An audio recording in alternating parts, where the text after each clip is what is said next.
Bom, a gente vai precisar dividir um pouco a chamada Era Vargas. Eu concentrei ela numa linha do tempo, de 1 até 9, que vai se tratar do governo provisório, o governo constitucional, o Estado Novo, a política trabalhista e a política social, sociedade, cultura e propaganda, crises e fim da Era Vargas.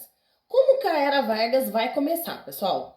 Ela vai começar no momento onde o Brasil vivia uma profunda crise política, econômica e social. O modelo da República Velha, que a gente viu na aula passada, era dominado pelas oligarquias de Minas e São Paulo, já não dava mais conta de tantas transformações que o país atravessava. A população urbana crescia, o mundo operário começava a se organizar e as novas demandas sociais apareciam em meio às tensões internacionais. A crise de 29 agrava ainda mais a situação. A gente vai ter o colapso do preço de café, o principal produto de exportação brasileiro, e expôs a fragilidade econômica que o país dependia, principalmente se tratando do mercado externo. As elites cafeicultoras, elas vão perder as forças e isso vai abrir um grande caminho para aquilo que a gente chama de Revolução de 30. Os grupos urbanos, militares, os tenentes e os setores industriais também vão ganhar bastante destaque. Nesse cenário, o Vargas ele emerge como um líder capaz de reorganizar o país, prometendo uma modernização, combate aos abusos das oligarquias, as intenções das classes trabalhadoras, e a ascensão dele vai ser com a Revolução de 30, que não foi apenas um golpe político, mas também a resposta do desgaste desse modelo anterior oligárquico, né? Que a gente viu na aula passada. Voltando um pouquinho, na Revolução de 30, que ela encerra a República Velha e o seu sistema oligárquico, a política do café com leite, com a crise de 29, que vai expor a fragilidade do modelo agroexportador. Ela também acontece no contexto político entre a denúncia das fraudes da eleição de 1930, o assassinato do João Pessoa, que acaba intensificando a crise e a mobilização da oposição. Então a Aliança Liberal ela vai se fortalecer juntamente com os tenentes e lideram um movimento que depõe o Washington Luiz do poder. O Getúlio Vargas, então, vai assumir um governo provisório e inicia essa reorganização e a modernização do Estado. E como que foi, então, esse governo provisório do Vargas? O que ele fez durante esse momento que não se tinha eleições? Ele vai assumir com poderes amplos e sem um Congresso formado, uma intervenção federal vinda do Vargas no Estado e a substituição dos governadores e interventores, lembra do federalismo e essa concentração de poder nos próprios estados. A centralização política ela vai enfraquecer as oligarquias vindas lá da República Velha. Então, aí nessa reorganização, o Vargas vai criar um ministério-chave, os ministérios do trabalho, da indústria, do comércio, da educação. Vai incluir também, dentro do governo provisório, umas leis trabalhistas, o salário mínimo, a regulamentação sindical. Ele vai organizar a economia radicalmente, vai incentivar a industrialização, as tensões regionais também, a Revolução Constitucionalista que vai chegar em 32 e vai exigir uma nova Constituição e vai preparar o país para uma Assembleia Constituinte e a Constituição de 1934, porque a de 32 não dura tanto. Então a gente vê essa figura do Vargas como um grande organizador, um potencializador de mudança. O Vargas costumava ser uma figura muito carismática. Ele tinha um certo dom de se envolver com as camadas mais baixas e dialogar com trabalhadores, com professores, com a classe operária. Enfim, o Vargas tem essa coisa da dominação carismática. E eu trouxe alguns outros personagens do governo Vargas, principalmente do governo provisório, para vocês terem uma dimensão que o poder vai gerar centralizador no Vargas, mas ele também vai precisar de ajuda. O João Alberto de Lins Barros, que é o interventor do Vargas em São Paulo, que é uma figura muito influente no início do governo. O Oswaldo Aranha, que é o ministro das Relações Exteriores e um dos principais articuladores políticos do Vargas, e o Lindolfo Collor, o primeiro ministro do Trabalho, que vai ser o principal mentor das leis de bases da política brasileira trabalhista. São personagens vitais ligados diretamente à figura do Getúlio Vargas. Então, eu separei também alguns dos ministérios chaves desse governo provisório. O Ministério do Trabalho, Indústria e do Comércio são os que vão ganhar destaque, que vai ser criado o do Trabalho, por exemplo, em 26 de novembro de 1930. O primeiro-ministro, eu acabei de mencionar ele aqui para vocês, o Lindolfo Collor, que foi fundamental para as primeiras legislações trabalhistas e também reorganizar e dar um novo sentido para essa relação de operariado e o Estado. A lei da jornada de trabalho foi uma delas. Ela vai estabelecer um limite de 8 horas diárias para trabalhadores urbanos, e o Ministério da Educação, que vai ser criado também logo no início do governo provisório. O Francisco Campos, que vai ser o ministro, reorganiza o sistema educativo e regulariza o ensino superior e o ensino secundário também. E o fundamental e o complementar. É uma lei de 18 de abril de 1931 que coloca o sistema educacional em escalas. Durante o governo provisório, o Vargas andou aprontando. Uma das vezes foi uma aventura que ele teve com o café. O Getúlio Vargas simplesmente mandou queimar o café no início do seu governo provisório em 31, como parte de uma política econômica chamada valorização do café.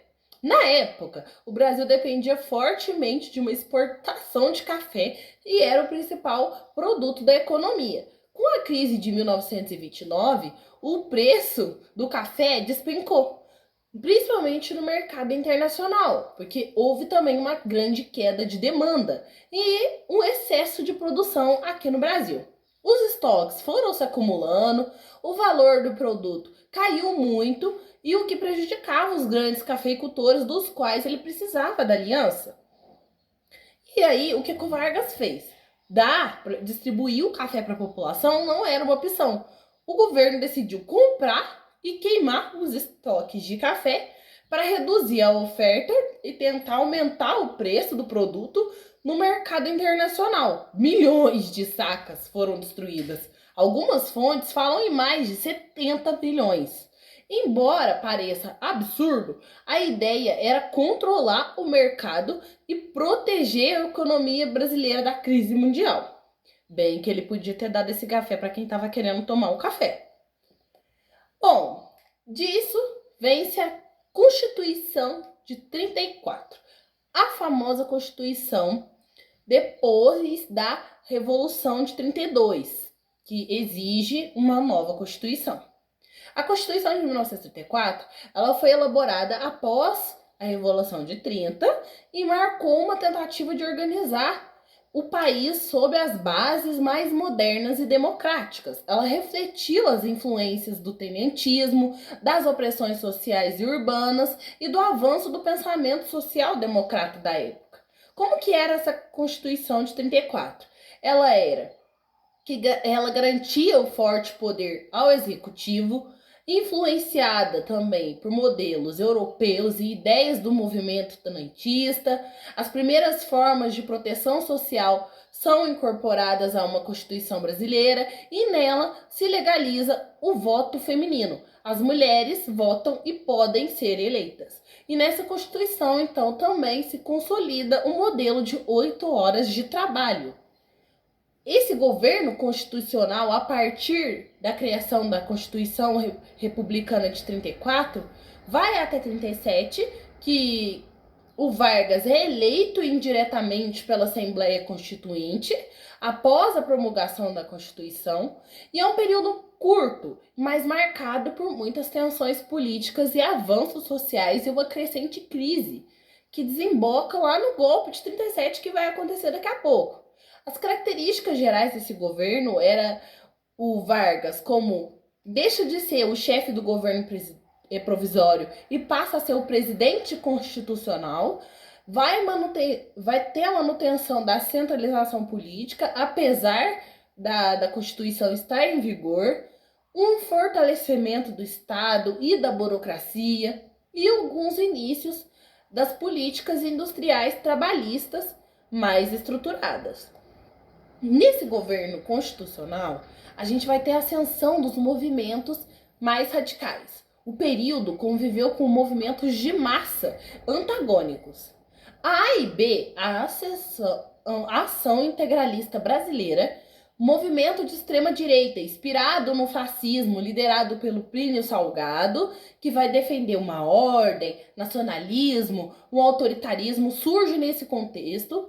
E a ANL, a Aliança Nacional Libertadora, o movimento de esquerda com forte presença comunista que defendia a justiça social, a reforma agrária e o anti-imperialismo. No governo constitucional, tem também uma grande crise e repressão. A ANL, que é a Aliança Nacional Libertadora, ela vai ser posta na ilegalidade pelo governo, intensificando os conflitos, e em 1935 vai acontecer a intentona comunista. Um levante militar organizado por setores comunistas da ANL e do Partido Comunista Brasileiro vai levar algumas rebeliões em Natal, Recife e no Rio de Janeiro, mas vai ser rapidamente reprimida pelo governo e usada também para ampliar como justificativa um autoritarismo vindo do governo do Vargas. A intentona comunista foi usada como um pretexto para a construção da narrativa do perigo vermelho, ou perigo comunista. Isso permitiu que o Vargas tivesse uma ampliação ainda maior do seu poder. Ele vai instaurar o estado de guerra usando o perigo comunista como justificativa, fortalece também o controle sobre os estados e cria um medo social, um pânico da onda vermelha comunista que eles estão vindo comer as criancinhas e instaura aí um grande pânico social. Mesmo após assumir esse governo constitucional, o Vargas vai caminhar progressivamente para muitas práticas autoritárias. Era uma característica muito forte presente no Vargas, esse quê do autoritária. Ele vai ter esse processo impulsionado tanto pela conjuntura política quanto pela estratégia do próprio governo. Mesmo após a intentona comunista lá de 35, ele vai passar a difundir essa ideia de grande perigo. O Vargas vai decretar o estado de guerra, amplia os seus poderes, que já não eram poucos, e instaura prisões, intervenções, uma vigilância extrema.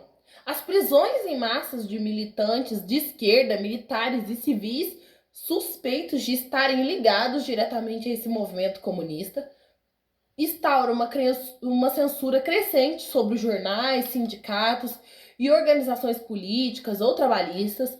O governo federal também aumenta o controle sobre esses estados, substituindo os governadores e interventores que se opunham ao projeto centralizador. Então mostra o Vargas como o verdadeiro ponta de lança. Ele quem vai mandar e reorganizar tudo isso aqui, a base que ele mesmo colocou no comando, usando o perigo vermelho como justificativa.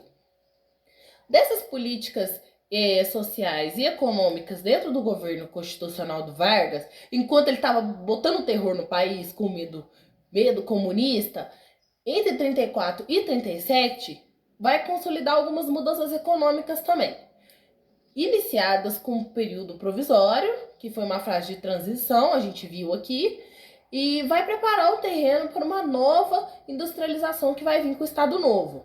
O governo vai ampliar o controle sobre setores estratégicos, criando bases para alguns desenvolvimentos industriais, vai ter uma característica mais reguladora e interventora, vai estimular o crescimento da indústria nacional, principalmente por causa da crise que está lá fora, e também vai apoiar o capital privado brasileiro.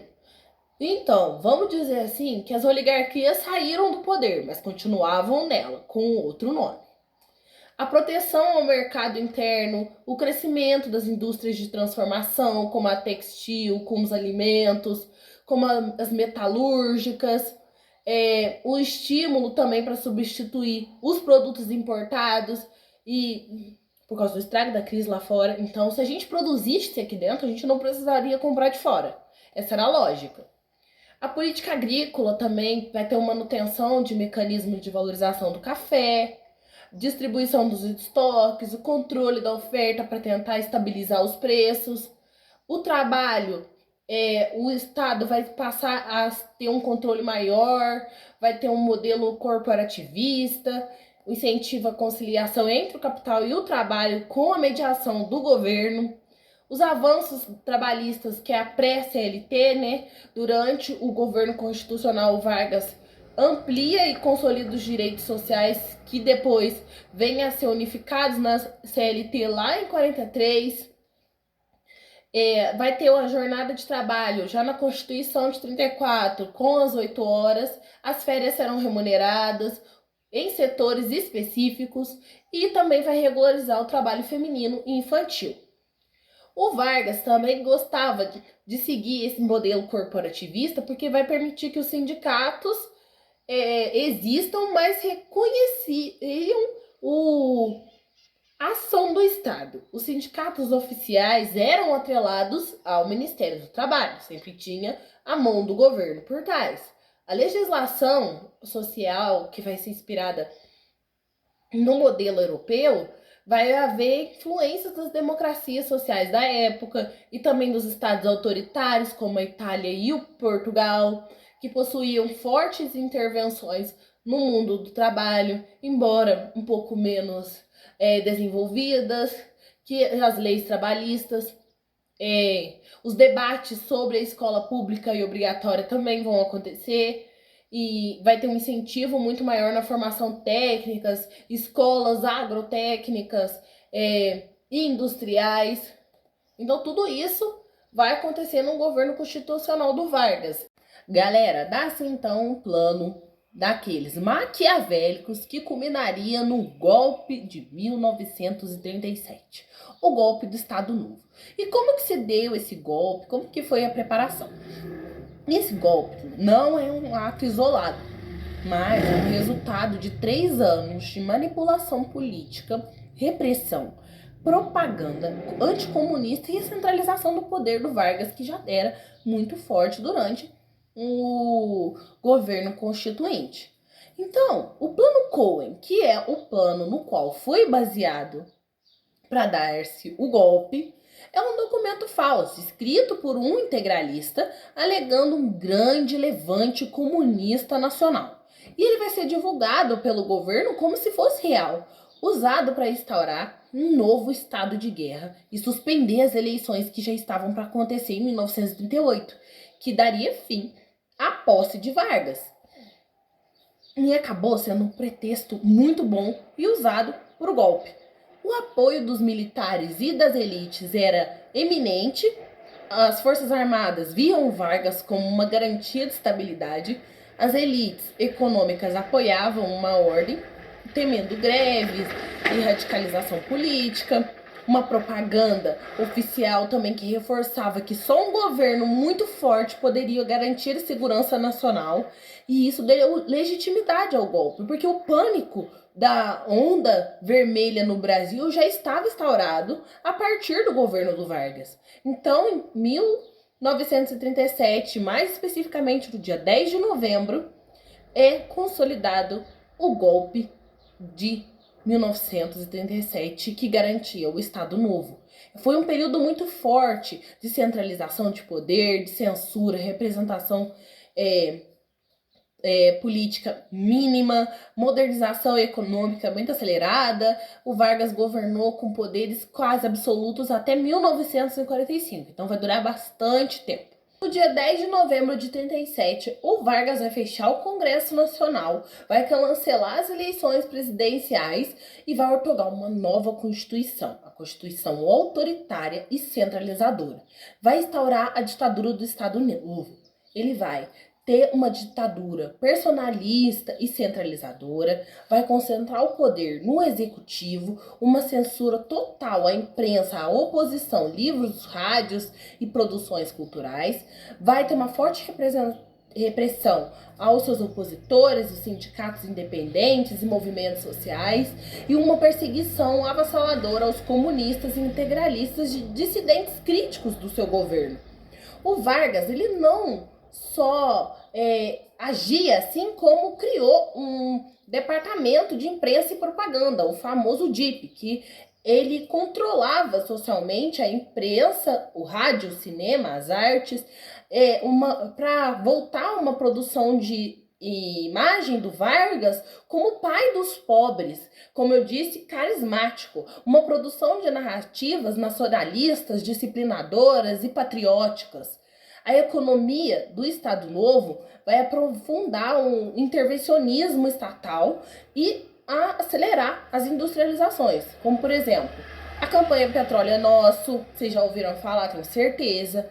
A criação da Vale do Rio Doce vai incentivar também a produção interna de indústrias de base, de material de aço, de energia e de combustível. O objetivo era transformar o Brasil em um país agrário exportador e em um país industrial. Então era fazer essa virada de chave, sair o Brasil exportador e transformar o Brasil em um país altamente industrial e autossuficiente também, é claro. Mas o Vargas não pensava o Brasil sozinho. Como que eu digo pensar o Brasil sozinho? Fazer todas essas reformas, ele não pensava sozinho. Ele tinha a ajuda de muitos intelectuais. Um deles era o Oliveira Viana. O Oliveira Viana é um sociólogo que vai ajudar o Vargas a promover essa ideia de que o Brasil precisava de um chefe forte. E uma organização também sindical controlada pelo governo. Esse cara vai ajudar a pensar o Vargas como uma figura autoritária. E as ideias do Oliveira Viana vão influenciar profundamente a legislação trabalhista e o modelo corporativista do Estado Novo. Ele também vai ter a ajuda do Azevedo de Amaral, que é um jornalista e pensador, era um dos principais teóricos de autoritarismo varguista, que vai defender essa ideia do Estado forte, do nacionalismo econômico. Quem vai aparecer também é o Francisco Campos, o Chico Ciência, o jurista, autor da Constituição de 1937, foi um jurista do Estado Novo que vai defender também os poderes excepcionais do executivo. Então a gente pode ver que ele não pensava Brasil sozinho, ele tinha ajuda de grandes intelectuais e grandes nomes da discussão intelectual no Brasil. E dentro do Estado Novo, a gente vai ter algumas políticas sociais e trabalhistas, porque o Vargas tinha essa dominação carismática e ele precisava, para além de um governo autoritário, ele precisava dialogar com as massas. Então vai ter um fortalecimento da proteção do trabalhador, o aumento do controle estatal sobre os sindicatos, vai ter um modelo mais de diálogo, reconhece que existe o sindicato. O grande marco da discussão do trabalhador é o marco da CLT, vai consolidar as leis trabalhistas, com a ajuda da Justiça do Trabalho. Ele vai colocar o trabalhador num lugar de destaque, que é a coluna do progresso nacional, os direitos ampliados, mas acompanhados de um rígido controle político. A repressão política também era um grande marco do governo do Vargas, porque a prisão, tortura, expulsão dos opositores, o fechamento de partidos, vigilância sobre as universidades, os sindicatos e os militares integralistas, apesar de aliados no início, também foram reprimidos após 1938. Então a gente vê que o Vargas fica bastante tempo no poder e causa bastante mudança, por isso ele é tão emblemático também na discussão do Brasil político.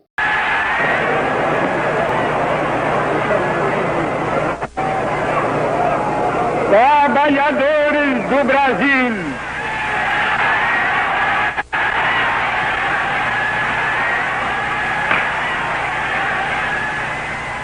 depois de quase 6 de afastamento, durante os quais nunca me saíram do pensamento a imagem e a lembrança do grato e longo convívio que mantive convosco, eis-me outra vez aqui ao vosso lado, para falar.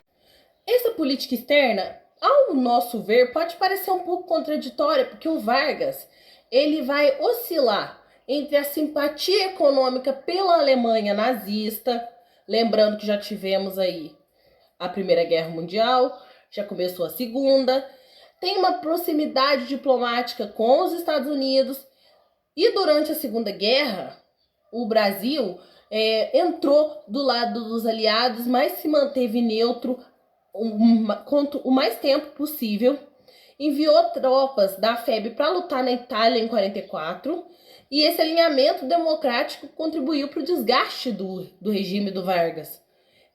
Tivemos a queda dele logo depois que o Brasil envia essas tropas, porque eles foram lutar contra um regime autoritário da Alemanha nazista na Itália, não é verdade? Então, como que eles estavam lutando para depor um governo nazista e participavam de um? Então, começa a levantar um movimento contra esse regime do Vargas. A queda do Estado Novo, em 45, com o fim da guerra, o avanço do discurso pró-democracia aumentou. A pressão dos militares também, e os movimentos sociais estão exigindo uma eleição enquanto antes. O regime perde o apoio internacional e interno. Em outubro de 45, o Vargas foi deposto pelos militares e encerra o Estado Novo, que dura muito tempo, de 37 a 45. Tinha-se também, nesse contexto do Estado Novo, um surgimento de um novo âmbito político, o populismo. Com a urbanização acelerada, o crescimento das cidades, o aumento das classes urbanas, surgiu um novo público político, né? Os setores populares das camadas médias, os operários, e a partir da Revolução de 30, o Estado passou a falar diretamente com esses grupos. Lembra que eu falei para vocês que o Vargas colocava o trabalhador como figura central? Tinha-se, então, uma política de relação baseada em benefícios sociais, ao trabalho, à proteção do Estado, um discurso de proximidade com o povo e o líder carismático, que se apresentava como um mediador dos conflitos sociais. O Vargas como o pai dos pobres.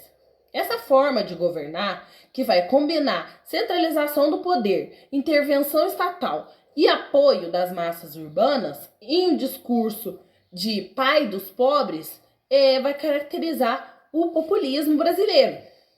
E durante o Estado Novo e depois da redemocratização, que vai acontecer de 1945 a 64. Essa lógica fortalece com as lideranças como o Vargas, o Dutra, depois o JK, o Jânio Quadros, que vai mobilizar um apoio popular por meio dessas promessas de desenvolvimento e proteção às camadas mais baixas. Dessa forma, o populismo vai nascer das rupturas das antigas oligarquias, da entrada do povo na política e da construção de líderes novos que se colocavam como porta-vozes de direitos das massas urbanas. Alguns intelectuais vão chamar o atual presidente, o Luiz Inácio Lula da Silva, de populista, porque ele é conhecido por abordar e ser um porta-voz dos pobres, da classe mais baixa. É válido lembrar, galera, que durante a Segunda Guerra Mundial, o Brasil mantém uma neutralidade até 1942, quando declarou-se guerra ao eixo, após os ataques que aconteceram aos navios brasileiros. Na aula de Segunda Guerra a gente vai ver com mais detalhe. A aproximação dos Estados Unidos, que financiavam algumas obras industriais e militares como a CSN, o apoio da guerra contra o fascismo gerou uma contradição interna, pois o Estado Novo era uma ditadura de inspiração autoritária. Então, no pós-45, quando Vargas é deposto, em 29 de outubro, por pressão da oposição e também dos militares, o Vargas assume mesmo assim um governo provisório e vai permanecer no poder até a realização de eleições presidenciais. O objetivo desse pós-45 era organizar a transição para um regime democrático. O Vargas tinha dito que ele ia organizar a casa para entregar o próximo presidente eleito. Esse governo provisório vai de 29 de outubro de 45 até 31 de janeiro de 46. O Vargas ficou com a missão de transicionar para as medidas democráticas. A convocação de uma nova Assembleia Constituinte para elaborar uma nova Constituição, tem uma reorganização política e liberação dos partidos políticos também, garantia dos direitos civis, liberdade de imprensa. Então ele estava começando a afrouxar as suas amarras. As medidas e leis relevantes, que teve a liberdade política de novo, legalização dos partidos políticos, os direitos trabalhistas foram mantidos, a educação também recebeu incentivo à educação básica e incentivo para a construção de novas escolas públicas e também uma preparação eleitoral, a realização das eleições presidenciais e constituintes em 46. Só que no governo provisório, o Vargas vai mostrar como ele preparou esse cenário político, que deixou tudo um pouco mais organizado para que ele continuasse se mantendo no auge da discussão.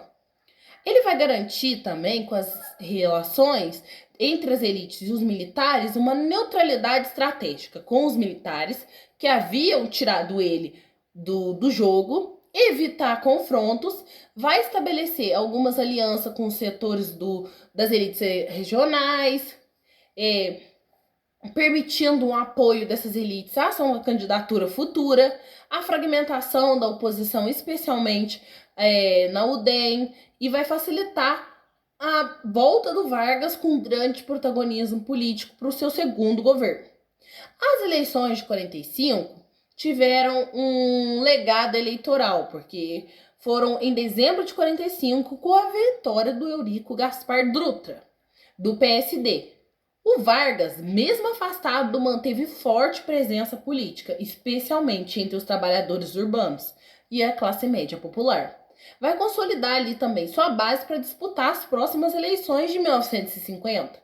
Só que o Vargas volta ao poder pelo voto direto dessa vez, em um contexto democrático, vai buscar o nacionalismo econômico em 1950 e também a defesa da soberania nacional. Ele vai criar a Petrobras, vai fundar o BNDES, que é o Banco Nacional de Desenvolvimento Econômico, em 52, e também vai enfrentar uma forte oposição da imprensa, das elites e dos militares, que acusavam ele de populista e comunista.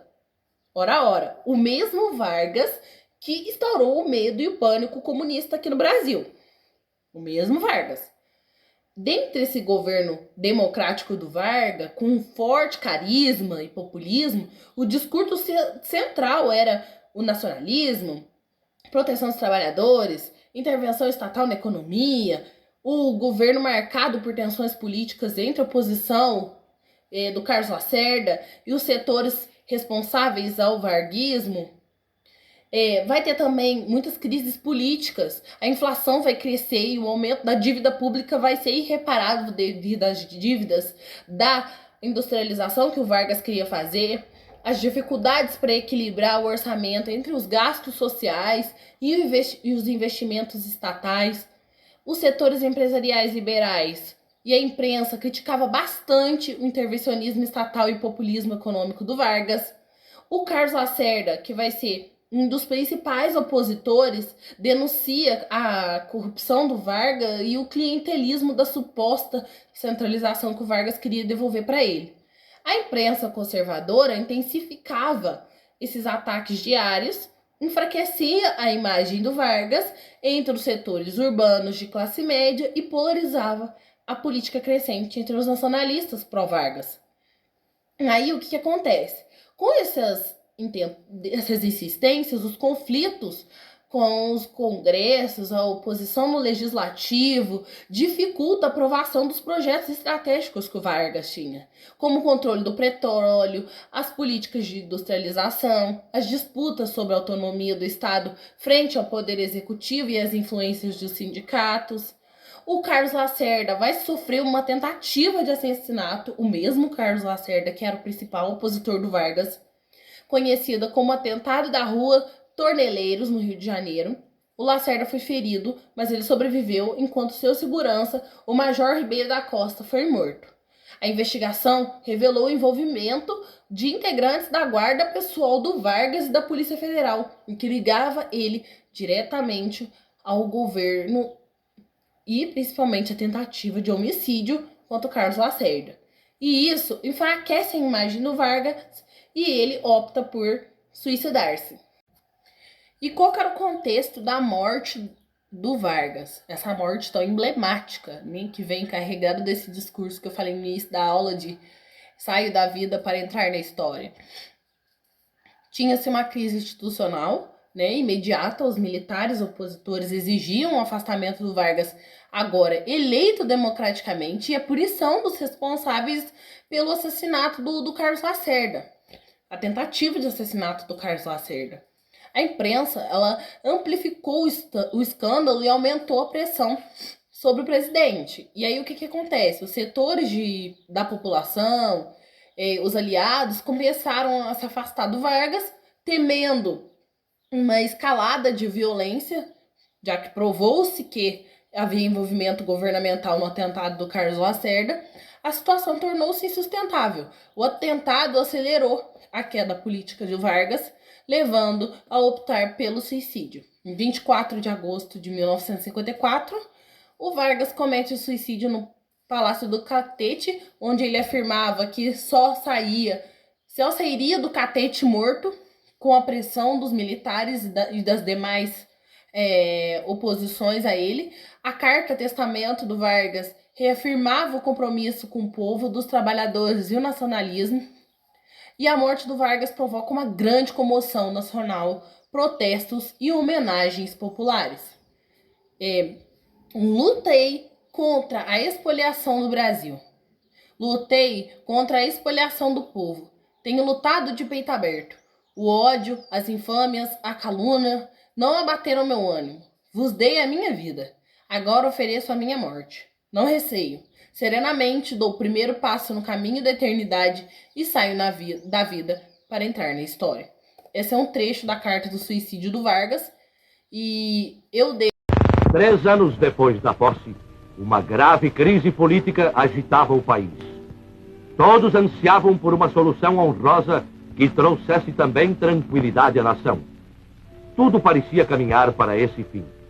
Depois de 64 horas de inquietação, a cidade já repousava cheia de esperanças, certa de que os problemas e os desentendimentos houvessem sido superados, quando uma notícia dramática emocionou mesmo os corações mais frios. Pusera termo à vida o presidente Vargas.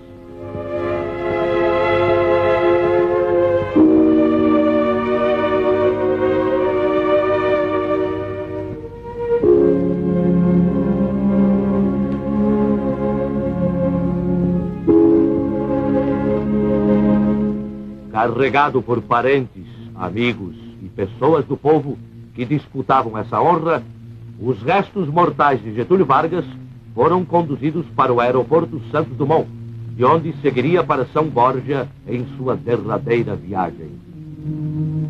O cortejo fúnebre avançava lentamente.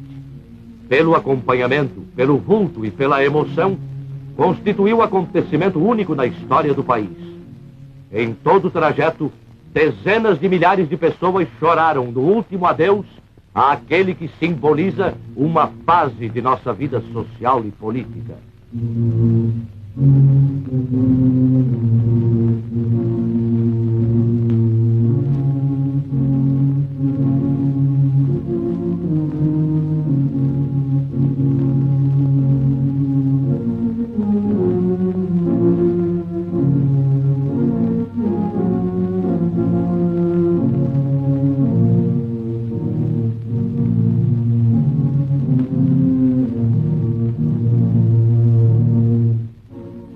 O sepultamento em São Borja foi doloroso para todo o país.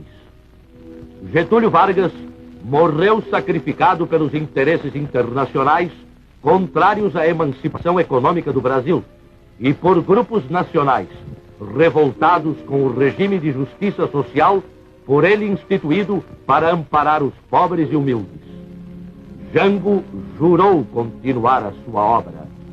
Deixo aqui para vocês, para finalizar esse bloco, para estudar 3 filmes aqui para vocês estudarem rapidinho a Era Vargas. O filme Getúlio, que vai mostrar os últimos dias de vida de Vargas e ajuda a entender o populismo e a crise política.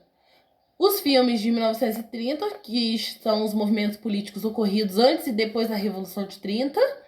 O filme Olga também, que conta a história da militante comunista alemã, a Olga Benário Prestes. Ela acompanhou Luiz Carlos Prestes ao Brasil para liderar a intentona comunista contra o Getúlio Vargas. Vamos então à questão do Enem que eu escolhi dessa vez. Eu escolhi uma questão do Enem de 2016, a questão é 27, e ela vai tratar sobre governo constituinte ainda, do Vargas. Então, começa da seguinte forma. Em 1935, o governo brasileiro começou a negar vistos a judeus.